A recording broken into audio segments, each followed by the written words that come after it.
po, welcome po sa aming YouTube channel na sa Your Day Vlogs dito sa Australia. Kamusta na kayo? Sobrang tagal namin hindi nakapag-vlog. Mga 6 na buwan, no? Halos 6 na buwan kaming hindi nakapag-vlog. Update dito sa Australia, patapos na yung winter. Parang 1 week na lang patapos na yung winter. Nakaraos tayo ng autumn at saka winter na hindi ako nakapag-vlog. Pasensya na. Although nagpa-vlog ako nung nakapanganak na ako. Nagtatry ako mag-vlog. Kunwari nung pupunta kami sa bakuna, ganyan. Kaso, hindi ko natatapos yung vlog. Kaya ang ending, hindi ko na na-edit yung vlog. Kasi bitin, lahat kakapiraso yung na-caption ko. So, mabilis ang update lang sa amin. So, after ko nga nanganak, ang dami na nangyari kay baby. Nakapagbakuna na siya ng 2 beses. Nung ika 6 weeks niya, tsaka ika 4 months niya. Sa GP na libre lang. Yun yung mga rotavirus, yung mga ganun, no? Tapos nagbakuna din kami ng BCG kay baby. Hindi siya libre. Nirecommend lang ng GP namin yung BCG para sa TB, tuberculosis. Kasi mas okay daw siya, lalo na kung uuwi kami ng Pilipinas para mas protektado si baby. Yung tetanus yung kasama sa unang bakuna eh. Tapos, okay daw na magbakuna ng BCG na yun nga ng mas matagal-tagal. Kasi yung reaction nung bakuna is matagal. So, kailangan niya ng time bago umeffect yung bakuna. So, yun yung update kay baby in terms sa bakuna. Ano pa ba? Nabinyagan na din siya. Ito kami nagbinyag sa Australia kasama yung mga friends namin. Tapos, ngayon, magsi 6 months na si baby. Okay naman, no? Paano binyag dito? Yung binyag dito, Pari lang, no? pari lang. Magre-register ka lang online kung kailan mo gustong magbinyag. Pero bago yung binyag, merong seminar na isa. Tapos may isang anong tawag sa ganun? Yung sa simbahan, sasabihin. Ano nga tawag dun? Isusulat ko kung ano yung tawag, nakalimutan ko. Pero ano siya, habang may misa, tatawagin yung family para i-bless yung family. Tapos lalagyan ng holy oil dito sa dibdib yung baby. Yun yung 1 week before ng tunay na binyag. Tapos sa binyag mismo, ayun na, yung katulad lang ng binyag sa Pilipinas, yung seremonya. Tapos, in terms sa bayarin, it's up to you na lang kung magkano yung gusto mo i-donate sa simbahan at saka sa pari. 'Di ba? Ganun lang. Tapos na yung binyag, nagkainan lang kami afternoon. May simpleng handaan lang kami. Simple lang yung binyag. Isang oras yun. Oo, 30 minutes lang. Pero yung preparation, ginandahan ko talaga kasi ako lahat yung gumawa ng mga kandila, ng mga souvenir, ng mga banner. Ako talaga yung nag-organize. Chinatsaga ko siya every night for 6 weeks na pagkatulog ni baby sa gabi. Ginagawa ko siya hanggang mag-next feeding siya. Hinihintay ko. So, ako yung gumawa ng mga arts and crafts ng mga kandila, souvenir, banner. Ano po yung mga ginawa ko yung mga yun. Tapos, yung mismong event, tinulungan kami ng lahat ng mga friends namin dito. Kasi kung wala sila, hindi talaga namin magagawa yung binyag. Kasi, after ng ceremony, 'di ba, magpre-prepare ka pa, in order lang namin yung food, tapos lahat ng setup tinulungan kami ng friends namin, kaya sobrang thankful kami sa kanila. Tsaka pala yung cake, ako din yung gumawa ng cake. Proud na proud ako sa mga ginawa ko ng binyag ni baby kasi nga DIY lahat.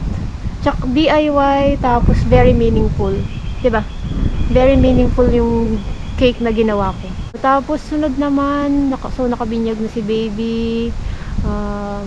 Nung pinanganak siya, hindi kami lumalabas talaga kaya hindi ako nakapag-vlog.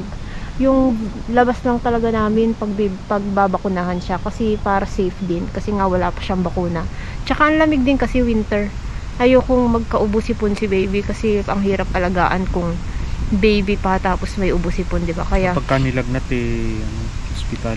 Oo, kasi sabi ng GP, pag daw nagkalagnat ang baby ng below 3 months, kailangan dalhin sa ospital. No? Kasi, bakit nga ba? Kasi hindi pa siya pwede uminom ng gamot. Ano nga bang reason? Oo, yung gamot hindi pwede, kung ano man yung gamot na yun. Oo, kailangan daw i-check sa ospital kapag 38.5 pataas yung lagnat. So, talagang ingat na ingat kami na ilabas si baby. Kaya ko naman kasi hindi lumabas, kaya chinaga ko na hanggang after niya bakunahan saka lang kami lumalabas. Tapos yung unang gala ni baby ay sa Blue Mountain at saka sa Northern Beaches kasi pumunta dito ang mami at daddy ko. So iginala namin sila bago umuwi. Although hindi sila nakagala ng sobra kasi nga si baby ay hindi namin mailabas-labas masyado.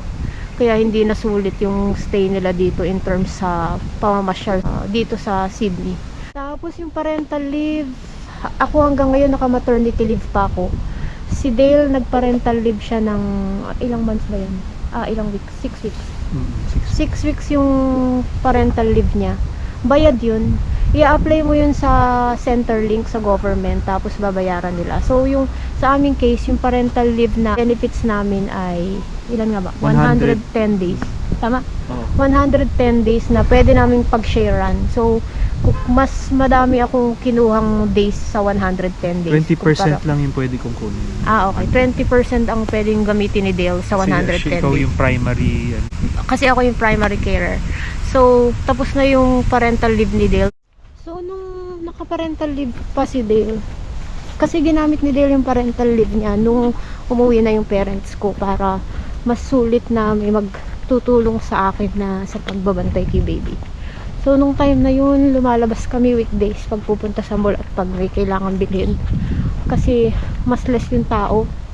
Tapos, nung pumasok na si Dale, wala na, hindi na kami masyado lumalabas. Parang recently lang kami lumalabas para pumunta sa mall. Pero, most of the time, si Dale lang yung lumalabas para mag-grocery. Kasi, hindi kami lumalabas ni baby at gumagala kung mall lang din naman yung pupuntahan kasi ang dami-daming case ulit ng COVID dito, no? Umusipon nung winter nga, kaya talagang hanggat maaari hindi kami lumalabas ni baby. Ngayon nag-park lang kami, pero last week sumisimba naman kami, tsaka na punta na rin kami sa mall nitong August, parang ng August. Mas kasi kaya nila sa car seat. Oo. Hindi siya umiiyak sa labas. Oo. So, speaking of car seat, ayun nga, ngayon mas kampante na si baby mag car seat. Nung mga nakaraang buwan, umiiyak talaga siya kasi siguro hindi siya komportable. Kailangan kapag isasakay namin siya sa car seat, yung tipong nakatulog siya, nakadede, walang bagong palitan diaper, yung ganong kondisyon, no? Hindi pwede yung inaantok siya o gutom kasi iiyak talaga siya. Wala, no? Oo, iiyak talaga siya. So ngayon naman, pag gumala kami, enjoy na siya sa car seat. Siguro kasi mas malinaw na yung nakikita niya, nag-enjoy na siya sa paligid, tahimik na siya. Kaya naisip namin siguro sa mga susunod na buwan, tatry na namin bumiyahe ng malayo-layo. Tetestingin namin kung kaya na nga ni baby na magtagal na nasa car seat at yung mag-enjoy siya. Ano pa bang mga update? In terms naman sa akin, kasi di ba nga nag-cesarean ako, medyo okay na ako, kahit na nababasa ko na hindi agad-agad gagaling physically ang katawan ng anak, pero okay naman ako. Nung time na lumabas na kami sa ospital, hanggang siguro mga 2 months or 3 months, medyo nag-adjust talaga kami ni Dale. Pumayat tayo, no? Pumayat kami. Sa puyat at saka siguro nag-a-adjust ka syempre sa setup, di ba? Kasi kahit na kunwari yung timing ng kain mo nagbago na kasi susundin mo yung kung gising si baby or tulog. Pero unti-unti naming naayos yung routine ni baby nung naka-parental leave si Dale. Naayos namin yung routine niya, yung schedule niya, kailan siya kakain, matutulog. Kaya ang dali lang niyang alagaan. Kahit nung mag-isa na lang ako, madali na para sa akin mag-alaga kasi nasusunod niya lagi yung routine.